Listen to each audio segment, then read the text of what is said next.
on tonight with the internet. I couldn't get it to do anything I wanted to. So, but I'm so happy to be here. Thanks for having me, and welcome everybody. I'm looking forward to this conversation. Awesome. Me too. Totally. I was trying to talk to them about that nobody is not human. Everybody suffers from something. Everybody suffers from some kind of mental thing, some kind of depression or anxiety or self-esteem issues or something. Like, we all have vulnerabilities. Nobody's perfect. Nobody gets away with it, right? And and resilience was sort of like about resistance. Like, I was like, it's like resistance. Like, I need to build up a resistance to these things, sort of like COVID. Like, we need to vitamin D, vitamin C, zinc, and all that stuff, right? And that's my definition of resilience. What's your definition of resilience? What do you think it is when you explain it? Well, I mean, I like what you're saying. I mean, resistance, I mean, it's really, to me, like about the ability to bounce back. We live in a world that is filled with adversity and pain. And I wish there was a sexier message than that, but it's actually pretty true. So the question is not, are you going to face trauma? Are you going to face pain? Are you going to face adversity? The question is, are you going to be able to bounce back and recover, right, from that, and hopefully recover into an evolved and an empowered state? That is a lot of what resilience is to me. Yeah, sometimes I tell people, I'm like, it's not about surviving, it's about surviving well. And it's just like, that's what you're saying. It's just like, we got to be able to bounce back. We got to be able to recover. We got to be able to, like, we want to still be, like, we still want to have all of our limbs when we get through this, like when we get to the day when there's no more COVID, we want to be in a position where we can start thriving again, I guess. And that's kind of like, it's about surviving those times, 100%. Right? And that's it, right? Because there's so much in life that we can't control. There's so many non-controllables. And so, how can you at least take care of the one thing that you can, which is you, right? And hopefully find some resilience in the middle of all of that. Totally. I love these 10 points. I was calling them 10 points. I realize it's the road to resilience. If you guys are trying to find it again, look up the road to resilience, Abe Brown. Let's talk about some of these things. Let's talk about, like, let's walk through some of these 10 points. I'll give you, like, the first one is like positive attitude. So the first thing that you said right off the bat was just like, before you get going, you got to have a positive attitude. Yeah, I mean, like, there's this saying, and it's been around for a long time. I'm not the originator by any means, that our attitude determines our altitude, right? And so if you want to fly high, then what you've got to do is have a positive attitude. Now, that doesn't mean that a positive attitude makes everything in your life better. And it sure as hell doesn't mean, sticking your head in the sand and acting like there's no problem. But it's really about the narrative. It's kind of like COVID right now. There's such an overwhelming negative narrative, right? Deaths, case counts, stop the spread.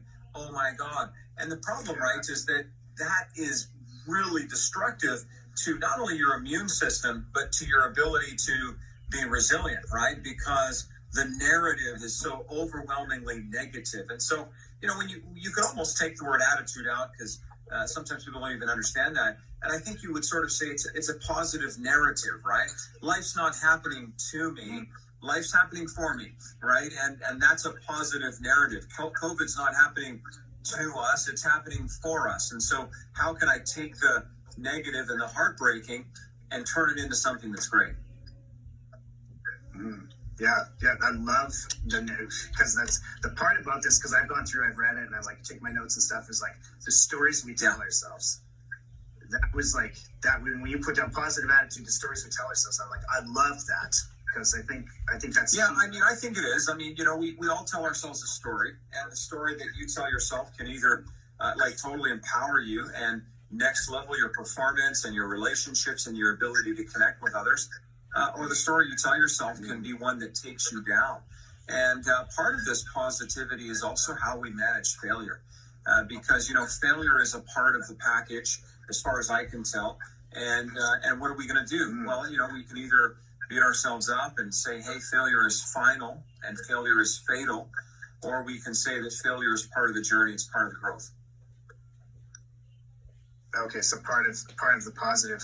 It's so interesting. I did a conversation with this guy named Mr. Self-Love, And basically what we had kind of determined was you needed both. You had to have a good attitude about the positive, and you had to have a good attitude about you do, and why wouldn't you? You know, I mean, because if all you're done with is a negative attitude, then you're only going to put yourself deeper into a hole, right? Mm-hmm. Yeah, for sure. Okay, I love that. And what about the people that are like, I was reading this and I was kind of like, I know we don't got too much time to go into each one, but I was like, there's people out there that are just like, I'm struggling so hard for like just to see something positive, especially nowadays. You know, like nowadays they're like, I can't. The session earlier today was just like lots of depression, just couldn't see it. And so, like, if that's kind of your first step, is like, hey, I got to get my mind straight. How about that? What do you say? Well, I mean, at least what I say is number one, like, you know, let's have empathy, because people are hurting, and I don't think it's just COVID. I think COVID has become the great revealer. Whatever hardship, whatever dysfunction, whatever pain was there, COVID has amplified it, right? It has taken it to the next level, and hey. I get it. I've been there. In some ways in my life right now, I am there. But I also think the other thing is we have an opportunity every single day to write the story that we want to write. You know, you can be trapped in that negative narrative. You can be stuck in that storyline that's going to disempower you. Or you can begin to write something great. And just like writing a book, you don't sit down and write it all at once. You write one word, one sentence, one paragraph, one page at a time. So if somebody's listening today and they're just saying, you know, the stuff in my life is so crazy, listen, we get it as much as we can, and just maybe write one new sentence today, right? You don't have to write a whole new chapter. You don't have to write a whole new section. Just start with one sentence, and then start building the light and the resilience every single day. Sure. And then that will slowly start to move you towards something more positive. At least you got something positive, right? You got one line. Absolutely. You can, if that's the only line you got, I guess. Well, yeah, and you know, one of the best ways to think about it, and according to, you know, the psychologists that I work with, is it's just like a muscle, resilience. And so, you know, here I am, let's just say, and I'm out of shape, and I haven't gone to the gym in years. Well, I'm not going to go and crush the Olympic gold medal on day one. I mean, what am I going to do? If I can just get to the gym and probably circle the gym, you know, 2 or 3 times, I mean, that's amazing. And so why don't we just start that? Yeah. And every single journey starts with one step. Totally. Okay. Yeah, that makes sense. And that's, I mean, a lot of times you do that in terms of like, just think of 3 things you could be positive for, or something to that effect, right? So yeah, that's a hard thing. But once you get going, your next one, number 2, is emotional regulation.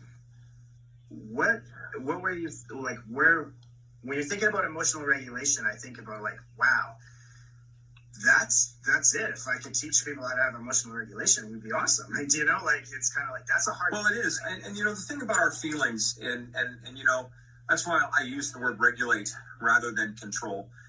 Because, you know, I'm not sure it's possible to directly control your emotions. I think your emotions are like indicators on the dashboard. So if I'm driving down the highway and I get this warning light, you know, it's not like I smash the warning light and that fixes the problem, right? The emotion is an indicator. And so one of the big things about emotional regulation, it's the ability to kind of regulate or adjust. So that the negative emotions going off, maybe it's fear, maybe it's anxiety, maybe it's even a panic attack, maybe it's sorrow, depression. But that is not the real problem. The real problem is below that. The emotion is revealing something that's going on.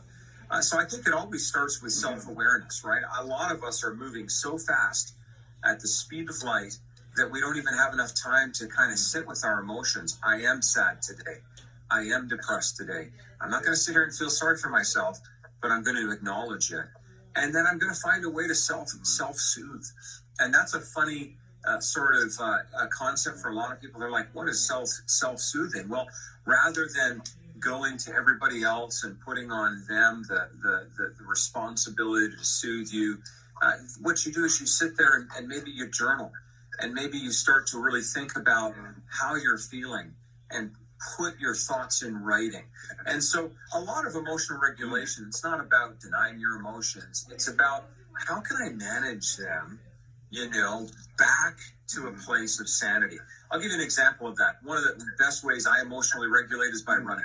So I'm not the fastest runner, but I love running. And that consistent, I follow you, so, and I run too. So it's like, so I'm always paying attention to you running. That consistent 5-6K. Yeah, and when I'm feeling down, because I get down, and when I'm feeling discouraged, I can just sit there and I guess get worse, or watch Netflix and eat a big bowl of potato chips, or I go for a run.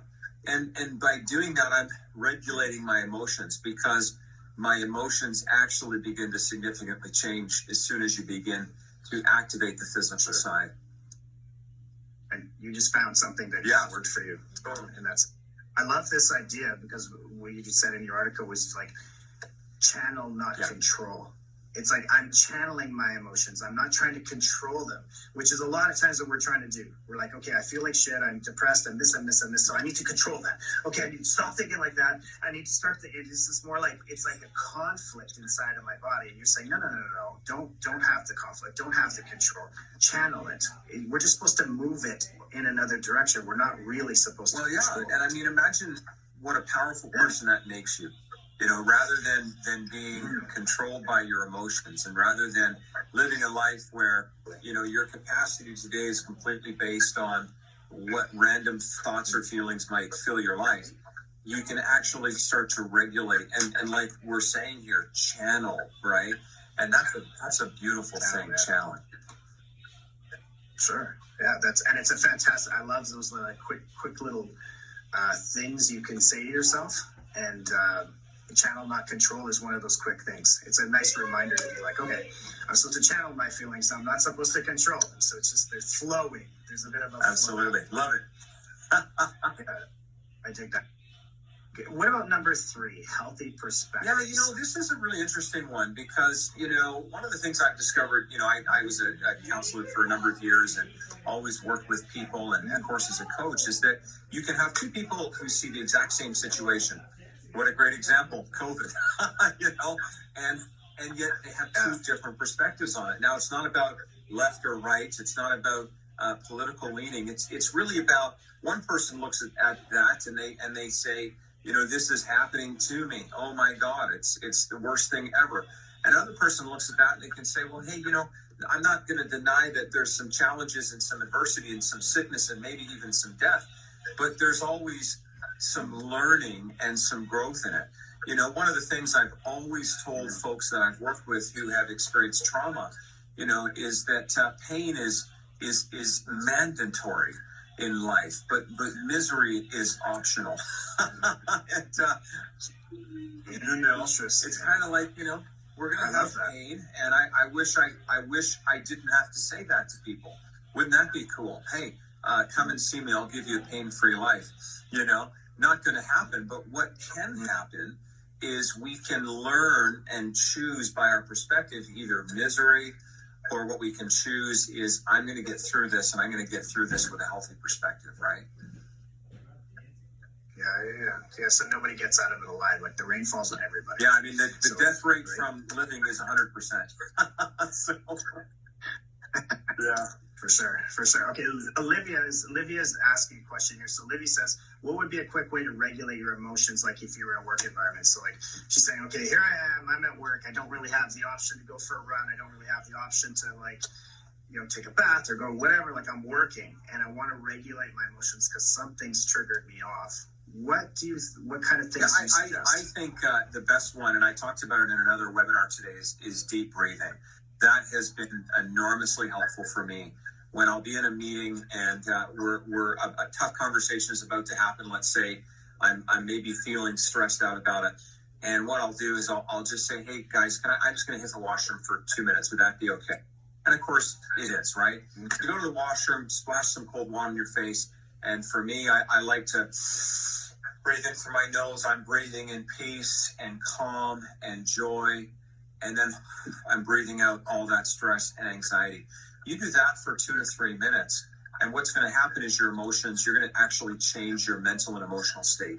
And again, you still have the tough conversation, but you're going to be much more likely to, I think, deal with it much better than if you hadn't done the deep breathing. And I think any one of us, you're in a meeting, you can always say, hey guys, let's take a quick break.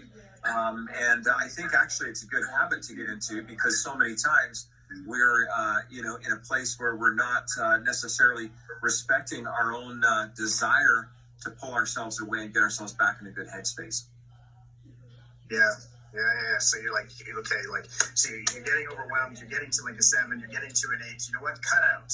Go into the bathroom, come back, and then you'll probably start again at a 3. You've got all that distance now, to kind of make.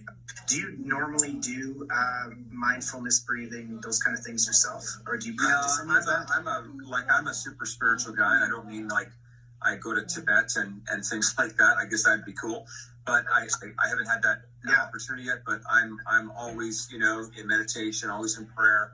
I do a lot of journaling, and these are things that just help me regulate and process how I'm feeling. Here's the truth. You have to process your emotions. The only question is going to be, are you going to do it in a healthy and safe and hopefully, somewhat private way? Or are you going to do it in the middle of the meeting and everybody's watching you, and then we all kind of feel awkward, and notice I said private way, not isolated way. So, at times we process emotions with safe people, but you want to make sure they're safe people. Yeah. And that's typically not your boss, and it's probably not your coworker. It's definitely not Facebook. Yes. You know what I mean? And unfortunately, sometimes it's not your family either. Sometimes it's not your spouse. Sometimes the people around you aren't the safest either.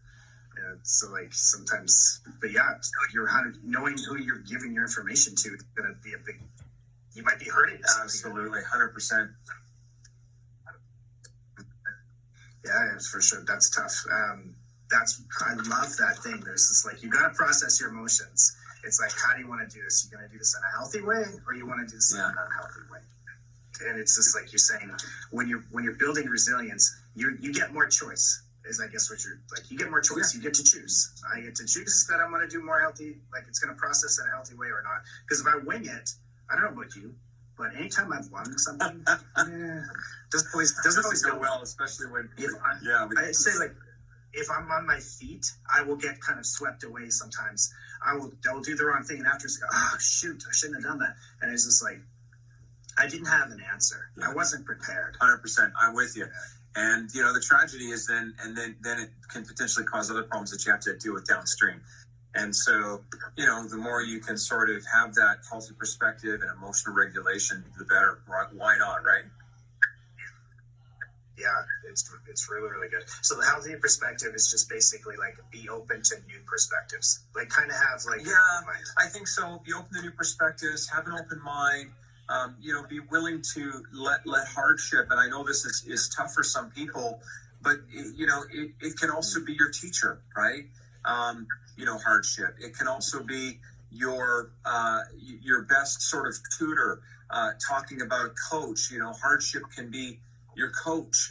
I know that sounds crazy, but if people knew my whole story, you know that I'm not just saying that from a place of privilege or something. I mean, I've been through some life-altering events, and it's not like in the middle of it I'm like, oh, that was awesome. Not at all. But I'm sort of under my breath saying, what do I need to learn here?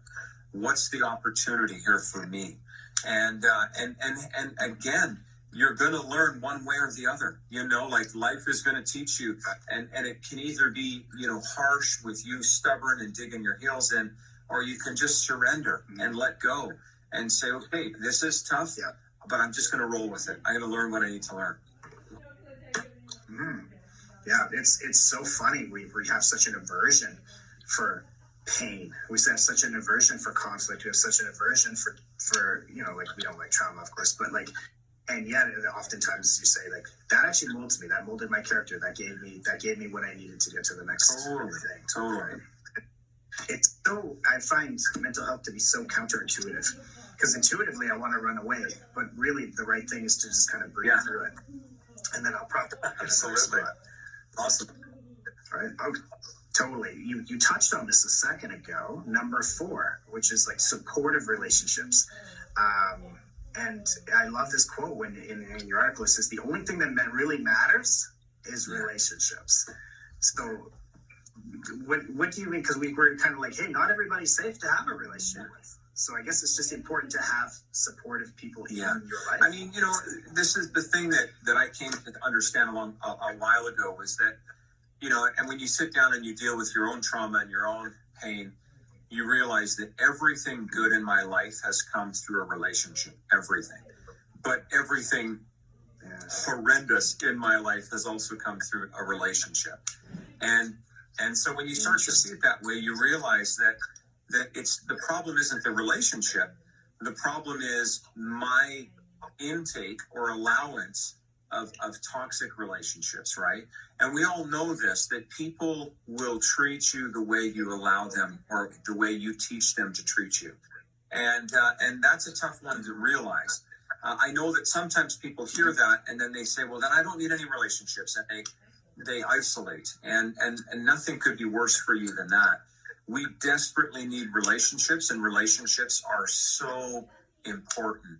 But what you want is healthy relationships where people are supporting you, where they're building you up, where they're not tearing you down and stabbing you in the back, And one of the things I said as soon as I heard that term through COVID-19, social distancing, and I've been railing against that for literally 10 weeks now. And I'm glad to see some folks are starting to get it and calling it physical distancing. But, you don't have to be socially distant to be physically distant, right? And but as well as I do that anyone who has mental health issues, they hear social distancing, and what do they hear? They hear rejection. They hear I'm not part of the community. They hear people don't want to be around me. And that's terrible. Language matters. Language matters. And shame on, health officials and media who keep talking about social distancing. They need to stop, and they need to change their language, because it's hurting people. You know what? Just before I came on this call, the most mental health experts are saying that the second wave is not going to be COVID, but it's going to be a pandemic of mental health, because of how we've handled this, and calls to suicide hotlines are through the roof, and depression is through the roof, and deaths of despair are through the roof, right? And it's almost like we've been blind to every other thing in order to fix this one thing called COVID. And the challenge is, even little babies who don't receive touch, they die, right? In spite of having food and shelter and warmth. And so, hate to break it to you. We're made for community. That's it. So I'm with you. I mean, I think, the only thing that really matters in life is your relationships to other people. Now, keep it safe, and definitely do your physical distancing as long as you need that to be safe. But in my opinion, even some of that gets a little bit overhyped, because somehow we need to get a little bit of immunity built up. If you're in that risk profile, absolutely. But I think many of us probably aren't in that risk profile. And so make sure you connect with people. Right. And people that can build you and stuff. Because also, like you said, when they're saying, no, you can't, what you're hearing is I can't.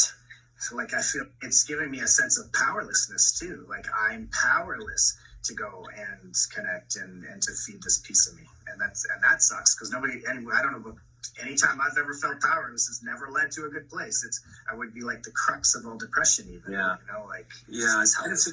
It's a tragedy, because on top of the physical challenges that many people have right now, and the shut-ins and the economic dislocation, if you throw on top of that a lack of social support and social isolation, what does that do to our immune system? One of the things that's so important about this is that, all of the research, and there's no dispute about this, shows that the impact of loneliness on your physical health is worse than obesity or smoking. Now think about that for a moment. Like if you went into the doctor and the doctor, said, according to the numbers, you're obese and you're a smoker, what would your doctor tell you to do?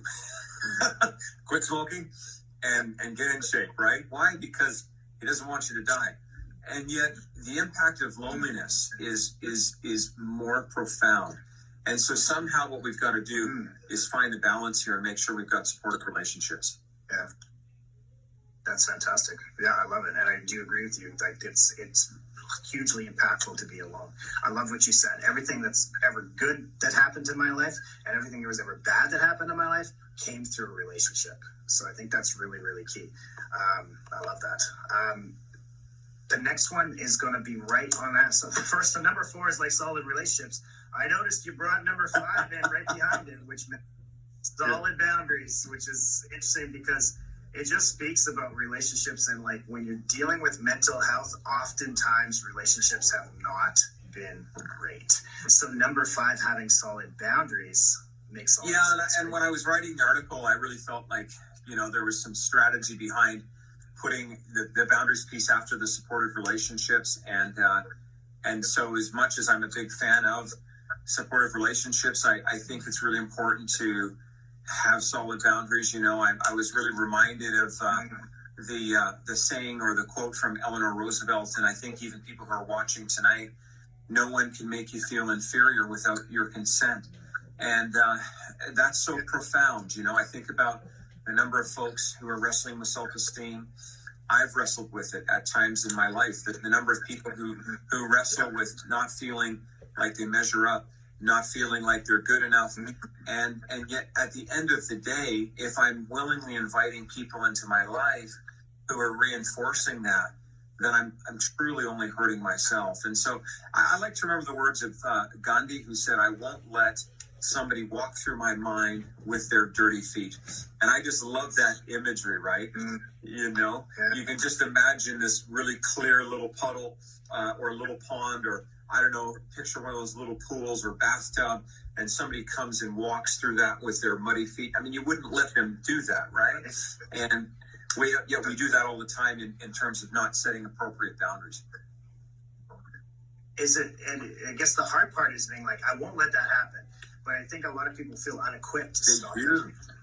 Like they feel, like if somebody was saying like, okay, I just don't know how to do this. I don't know how to set good boundaries.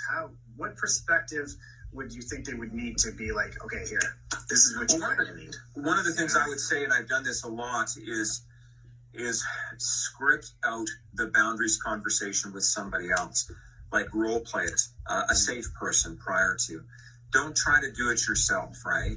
In other words, find a friend, maybe a counselor, maybe a coach, somebody who would be available to talk you through what that conversation is going to look like. Because the first couple of times you have it, it's actually really difficult to have it, right? Because you don't even know what to say. You don't. How are my emotions going to respond? And so I would really encourage people to think about that. Find a safe place to script that conversation out. So at least you can kind of like, practice. Because once you've practiced a few times, the words kind of float. They don't get choked up in your throat, right? Like, big, really super important. Okay, boundaries. You mentioned anything? Think of boundaries as being like the gatekeeper, and a lack of boundaries equals a lack of respect. It's just like, what do you mean by that? Like tonight, I live in Calgary, right? And I'm going to go to sleep, but I have a wife, I have a 5-year-old daughter, and my wife's mom stays with us, right? So I'm gonna lock the door, and I'm gonna set the alarm. If I wasn't to do that, most people would say that I am negligent, that I'm not respecting my wife, I'm not respecting my 5-year-old daughter, not respecting my family. Now Calgary's a safe city. To my knowledge, I don't think anyone's ever attempted to break in the middle of the night. But I want to make sure that the boundary's up because I respect my family. And so when you take that little metaphor and you apply it to your heart, like what's more precious than your heart? Like just think about it for a moment. What else is more important than your mental health, your heart, your emotions? And so protect it. And if you're not protecting it, then that's a whole other conversation about what's going on with respect to your own self-love, right? And so, people don't set boundaries for one of two reasons. One is they just don't know how. They've never been taught. And so we can teach that. But the second reason is because of this respect issue, self-respect, self-love, and that needs to get healed. And they're lacking. It's not worth it. They're basically saying it's like, I'm not even worth the boundary. Like, I can't connect with it. What a tragedy, right? Yeah. Well, because you're never going to be able to live your best life. You're never going to be able to do the things you're supposed to do in the world if you never get in touch with that stuff, right? Yeah, it makes a lot of sense. Totally. Okay, this one here is interesting because when I first read it, I was just like, oh, I wonder how people are going to respond to this one. By the way, you guys can ask questions if you want. Number 6 for the road to resilience was active spirituality. And it's just like, so it's not a religion, it's a connection to something bigger than me, which is very funny because it's exactly the script that I use all the time. I'm like, I've got to find something that's bigger than you because I can get to the end of myself pretty fast. And I've often used that exact same kind of terminology. Is that what you mean? Like, I can get to the end of me. Yeah, I mean, like, it's kind of like that idea that if I'm the most powerful being or force in my world, that's really scary, And so, I don't really want people to get caught up in religion. If you are, that's great, but that's not the angle I'm taking here. The angle I take on this is that spirituality has been a part of a sort of people culture ever since we crawled out of the jungles, right?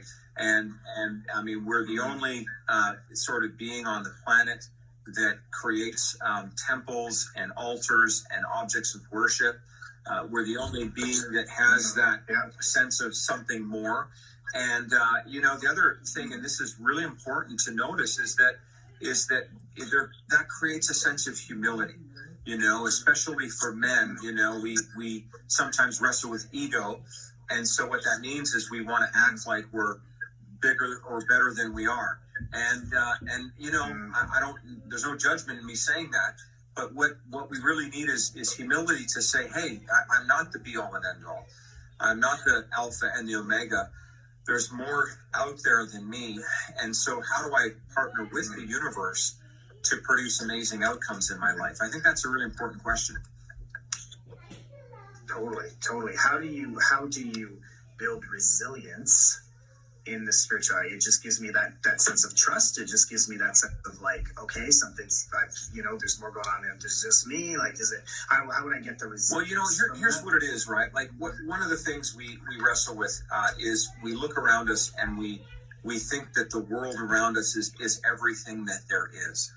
And so this spirituality connects you into this sense in which you're a small piece of the sort of global and universal picture. And where this was really, became powerful for me was I did a lot of work over the years on Indigenous reserves. Actually, I've done work on all four Western provinces on Indigenous communities and many residential school survivors. And for the ones who have been able to work through that horrendous trauma, they will tell you, every single one of them, that spirituality was a huge part of that process, right? Wow. And for them, it's kind of like, the world is filled with trauma. The world is filled with difficulty, and what this active sense of spirituality gives me is that hope to keep on keeping on. And I think that's so important, right? And also it's a sense of community as well, because, spirituality is not just a solo thing. It's something that happens in community. Totally. By the way, that was a fantastic example. I love that Indigenous example. And that's a powerful example of how it really, truly helped a community of people survive something terrible. So that's really cool. I love that. And I guess it must have been life-changing for you to be a part of that. I can't even, just story after story and such a huge thing, and that's resilience to me, is those folks, what they've been through and their incredible capacity to keep on keeping on. Yeah, for sure. That's powerful. I love that. Abe, I love that. Okay, number 7, empowering routines, which I think, this leans back into, like, the next 2 definitely lean into counseling. It's this, like, a mix of, it's like empowering routines and personal safety plan was both of the, like, 7 and 8, which I love, because I actually think these are very, very practical. It's like, have a good routine and have a plan. What do you think of these 2 things? Yeah, so I mean, routine is so important because what it does is it kind of regulates your brain, your neural pathways, and we're talking about resilience, and resilience is really about building neural pathways that give you the capacity for bouncing back. And so we all understand this idea that we are what we repeatedly do. And then when you partner that with number 8, which is, like this personal safety plan, what happens is you now have a bounce back strategy. So, it's kind of like you think about a building. A building has an evacuation plan. You go into a hotel, it's posted on the, for example, entrance to the elevators. If there's an emergency, here's what we're going to do. And so the routine means that now this becomes practiced. So when I'm triggered, when somebody walks into the room that I'm still struggling with, when anxiety comes, when my fears are triggered, when that temptation comes, or whatever it is, I've got a routine and I've got a plan, and now I'm responding according to the plan rather than according to the emotion of the moment, right?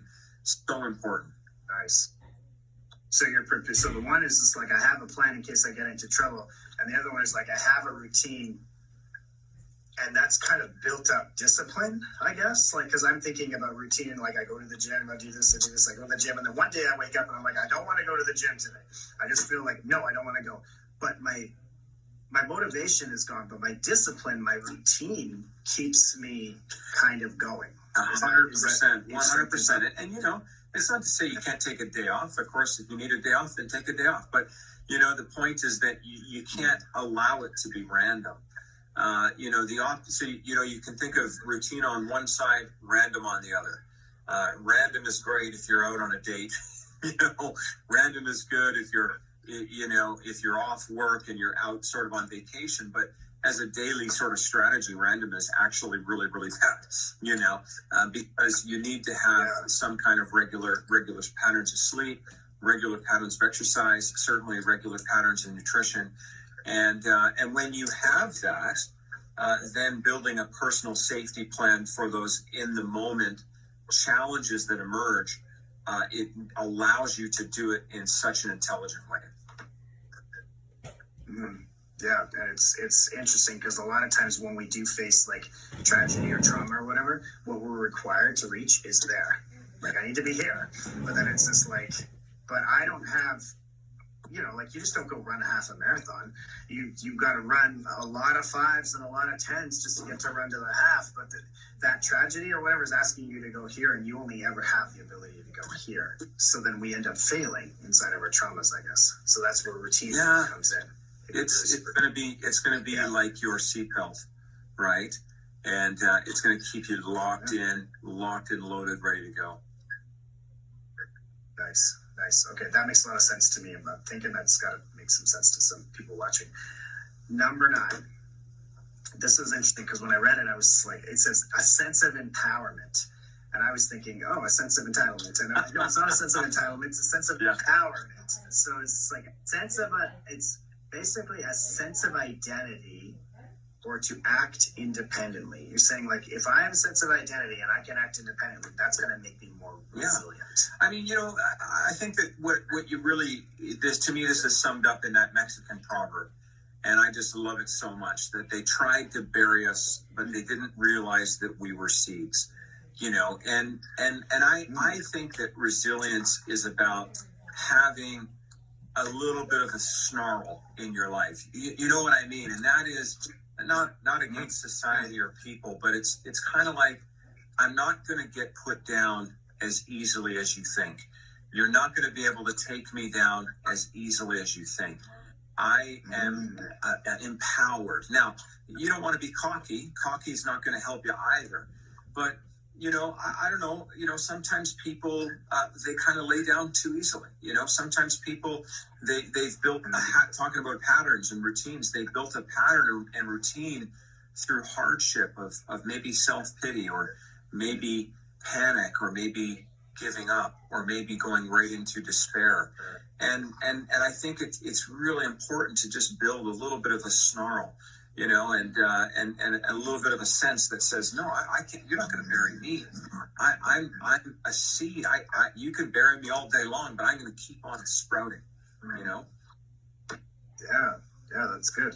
I love that you're saying, like, we need to have a little bit of fight in us. We need to have a little snarl. I love that. I think that's because I think we don't have enough of it. And I can speak from me in terms of, like, and I know there's a few people that are watching right now. It's just like, I wouldn't give myself permission to do that, because if I fought back, I would feel like a bad person. Or if I fought back, I'd feel like I was wrong, or I was being, you know what I mean? Like, there's all this, and that kind of goes back to just like not knowing who I was and not giving myself the permission to have that empowerment, right?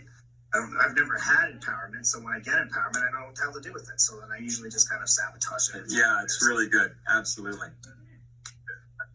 Tough. Okay, last one. Sense of purpose and future. Yeah, so this one is interesting because everybody's like, I want to find purpose for my life, but I don't have a clue. I don't know how to do it. Like, it's not about we don't want it. It's about we just don't know how to find it. Well, and and sometimes I feel it myself, right? I mean, we're all kind of, sort of up and down. What I try to do, rather than encouraging people to get like hardcore specifics, like my future is to build a business to 10 million this year. Maybe that's your future, but how about just, I'm going to help people in this way this year. I'm going to impact so many people's lives in a positive capacity this year. And I think anyone can get behind that. If you lack a sense of purpose, then find a place or a person or a thing to give back to, and all of a sudden your problem isn't going to go away, but it's going to be a little bit smaller than it was. And frankly, in time, it's going to fade. Sometimes we have iPhones and iMovie and everything's about me, and I just think that that's a harsh way to live because, we got to love ourselves, but it can't just be about me. It's got to also be about others. Got to be about others. And the funny, you just said this thing, and I'm always telling people, it's like, there's like fear purpose, and then there's love purpose. And like the fear purpose is always, I don't feel successful, I don't have a house, I don't have this, blah, blah, blah, I'm not famous, that. And then there's a love purpose, which is like, it's about using my gifts or whatever to make the world a better place, to make a difference in the world.